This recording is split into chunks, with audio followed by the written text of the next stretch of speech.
राधे राधे। जय श्री कृष्णा। आप सबका मेरे चैनल गीता की भक्ति में स्वागत है।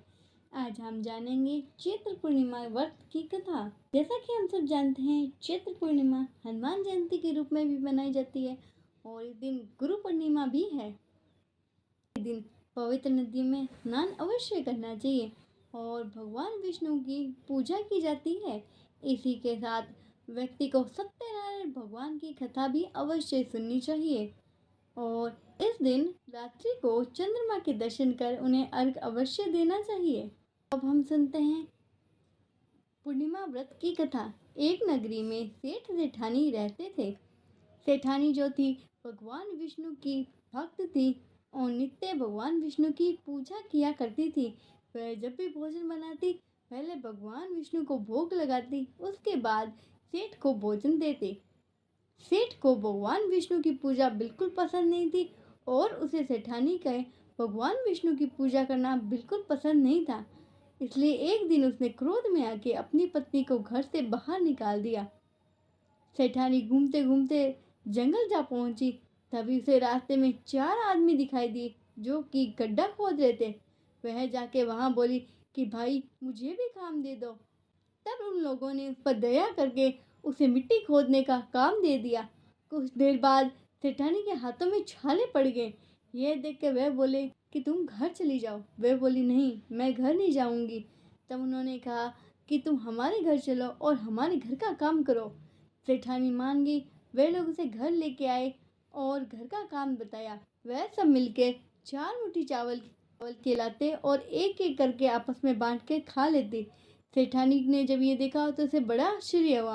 उन्होंने कहा कि तुम 8 मुट्ठी चावल लिख के आया करो। फिर अगले दिन उन्होंने 8 मुट्ठी चावल लाए और सेठानी को दे दिए। सेठानी ने उसे पकाया और भगवान विष्णु को भोग लगाया। तब उन्हें भोजन ग्रहण कराया।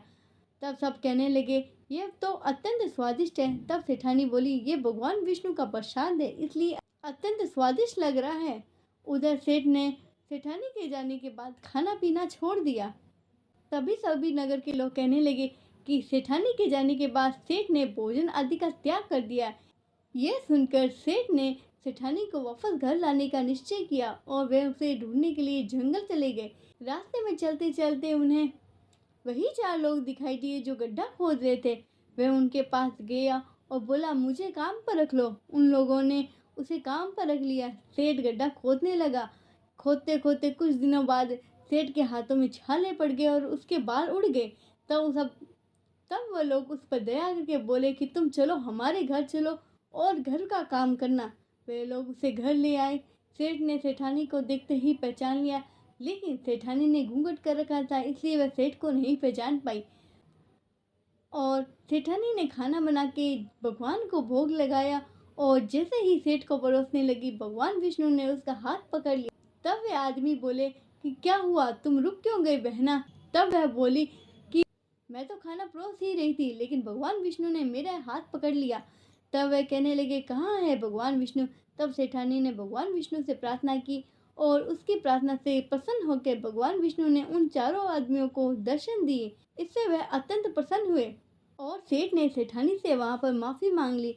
उन 4 भाइयों ने अपनी बहन को खूब सारा धन देके उसे विदा कर दिया और उसके बाद सेठ भी भगवान विष्णु का भक्त बन गया और उसके घर में अन्न धन की वर्षा होने लगी। मान्यताओं के अनुसार चैत्र पूर्णिमा को जो कोई सत्यनारायण भगवान की कथा सुनता है उसके घर में अन्न धन की कभी कमी नहीं रहती।